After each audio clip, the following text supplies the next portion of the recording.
Hi everyone, how are you doing today? I really hope that you're well and happy and staying alert. I've got meerkat going, hashtag meerkat going on in my head, like the little ones that are on the little mound. There's always one that's kind of keeping check all the time, and absolutely everybody and what's going on. That's kind of what's going on with me with the stay alert slogan. Maybe it can be, what's it, the meerkat advert. Maybe they should have him telling everybody to stay alert. It might be more beneficial. Sorry to be political, but than Boris. Anyway, what I was going to say, yes, today, this morning had a little bit of a slow morning, but still managed to get a few bits and bobs done. Really fancied a coffee, but a good one. And my flatmate has been going on for ages of this coffee shop on the high street that she goes to that does this amazing caramel latte. And I just had it in my head. I'm like, I need one of these coffees.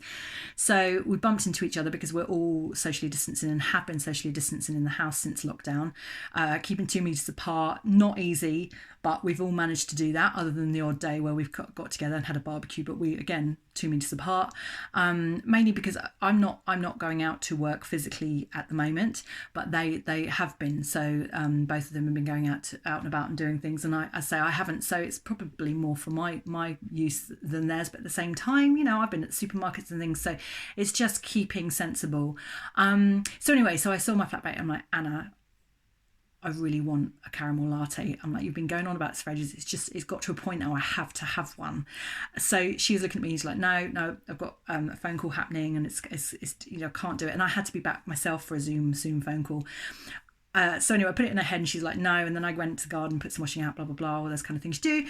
And when I came back, she's like, right, I'm getting ready. I'm like, what, we're going? Yeah. So fantastic. So we decided that we're going to go, but we have never. Well, I say never. No, I don't think we've ever been out of the house together, and especially during lockdown. This is the first time I've actually walked down the street on all this time with anybody physically. Still kept our 2 meters, but we're both quite big characters, so we can have a good giggle without being too close to each other. But the reason I'm telling you this is because so much happened on this 30-minute journey there and back, and to get the coffee. I mean, you couldn't write it. Again, I think that's one of the reasons why I do live in London rather than living somewhere like the country, because I need that stimulation, and it just fills me up when things happen. And usually I'm the one partly instigating it. For any of you that saw my post yesterday, just so you know, the loo seat has gone. No idea who took it, no idea where it went, but it has actually gone from the front of the house. So I did mention in my post yesterday that actually on Facebook and Instagram that there are a few quite kind of crazy things that go on in this area.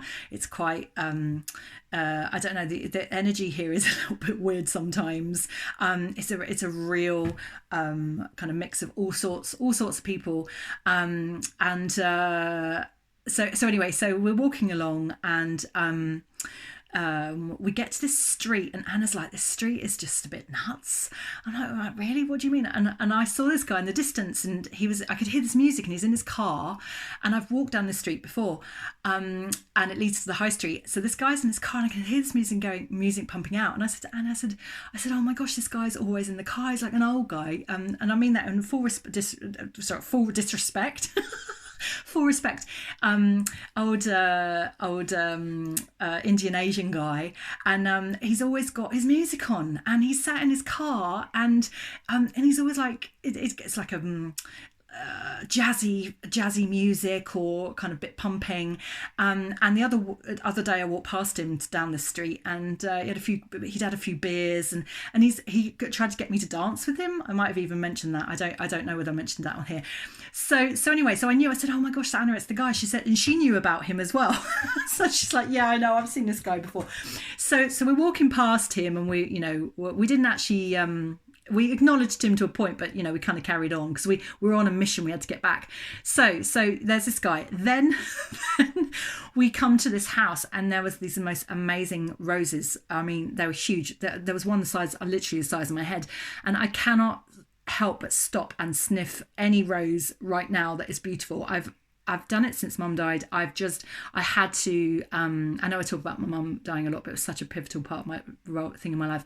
But I just have to literally bury my head in this rose and just see whether it smells. So I saw it and I reached up for this rose. I've got to smell and see whether it's smelling or not. Then Anna's like laughing at me, and then suddenly just to get this rose to my nose, the neighbour, the house owner, behind these net curtains that were thick as anything, she or he knocks on the window really aggressively.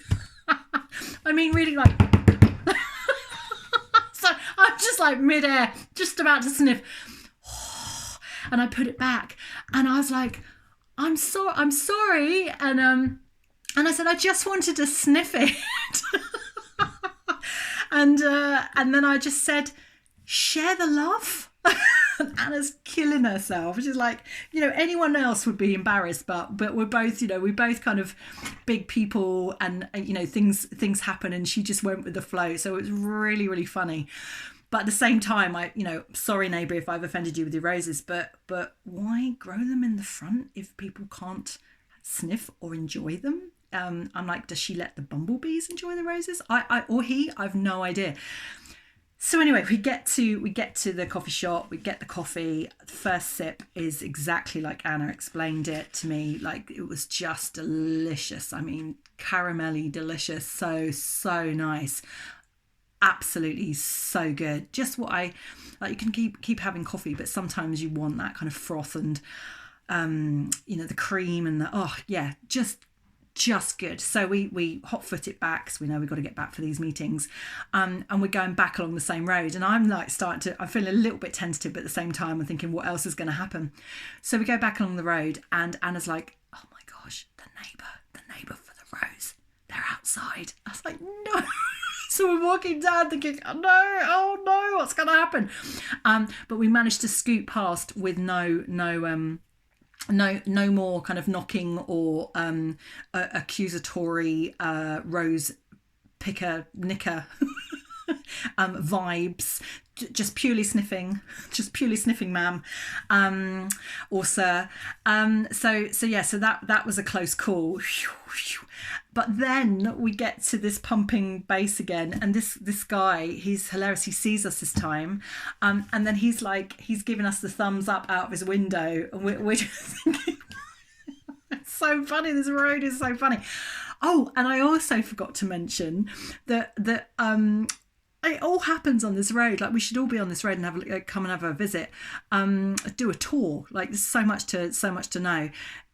There was also this like half kind of topless man, very, very, very tall, blonde, not really my type, but obviously works out, and he caught wind of me and Anna as well on the way down to the coffee shop, and then on the way back he kind of turned. His mate was I was going to say pitter-pattering, that's not the right word, tinkering, there we go, tinkering with the inside of the car, and as he was tinkering, this guy was obviously there just for moral support, and he kind of turned around and then sat down under the bonnet and like tensed all his muscles. It's really funny. Now, I wasn't wearing my sunglasses, but Anna was. So, he must have caught my reaction, which was basically to try to stop myself laughing. Whereas Anna, she was playing it all very cool. She's a beautiful young one. So, he was definitely tensing those muscles for her.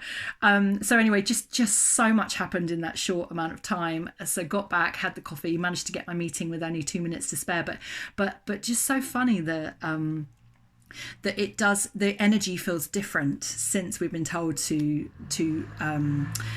stop lockdown as such, even though it's not very clear, but the energy does feel different out there, and maybe it's the energy of your own permission of letting go a bit more. I'm still going to stay alert, I'm still going to do all of those things and make sure that I socially distance, and but just that one feeling of that walk, of just those things going on, and just feeling a bit, it's like you feel a bit more part of life again. You feel like you can feel a bit more part of life again. Does that make sense? So 20-30 minute walk down just to the coffee shop, with a friend and a good giggle and a few things like that happening. That has just made my day. That's enough for my day. And also, like, the expectations, I was saying to Anna afterwards, the expectations of what life is actually become smaller. Like the smaller things like that thing, it can actually just be enough just to propel you through the day, because I found that the days that I find the most tough are when there aren't enough kind of external things to just give you a giggle or a bit of an insight into what's going on, or just a bit of energy. They're the toughest days. I'm sure I'm speaking for everybody in this, and that's exactly how everyone else feels. But yeah, just wanted to share my walk to the coffee shop with my flatmate. So take care. If you like, please subscribe and then follow when you subscribe to get notifications of my videos. And yeah, I hope that when you go and get a coffee or go and get something a bit more conducive to gorgeousness that you haven't allowed yourself during lockdown, that you have as much fun as I just did. Take care.